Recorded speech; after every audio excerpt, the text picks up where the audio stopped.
नमस्कार. महाराष्ट्राची सध्याची परिस्थिती पाहताना एक पुस्तक आठवत आहे. देवळांचा धर्म आणि धर्माची देवळे हे पुस्तक प्रबोधनकार ठाकरे यांनी लिहिलं आहे. अर्थातच तुम्हाला सगळ्यांना प्रबोधनकार ठाकरे माहीतच असतील. ज्यांना माहीत नसेल त्यांच्यासाठी अत्यंत दुःखाची गोष्ट आहे. प्रबोधनकार ठाकरे हे महाराष्ट्राचे थोर समाज सुधारक, महिलांच्या शिक्षणासाठी आणि विधवा पुनर्विवाहासाठी त्यांनी कार्य केले होते. तर सध्याची परिस्थिती पाहता महाराष्ट्रात ह्या पुस्तकाचा अपमान झालेलाच आहे. पण मला असं वाटतं की महिलांनी तुमच्या शिक्षणासाठी जे लढले आहेत ॲटलिस्ट त्यांना एकदा तरी वाचा.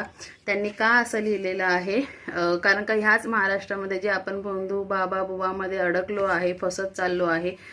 तर महाराष्ट्राची सध्याची परिस्थिती खूप वाईट आहे त्या दृष्टीने. प्रबोधनकार ठाकरे, कर्मवीर भाऊराव पाटील, राजर्षी शाहू महाराज यांच्याविषयी अजून माहिती घेण्यासाठी महावीर मोळे यांचं हे पुस्तक देखील तुम्ही वाचू शकता. अत्यंत सुंदर आहे. तर प्लीज वाचा आणि अशा गोष्टींपासून लांब राहा.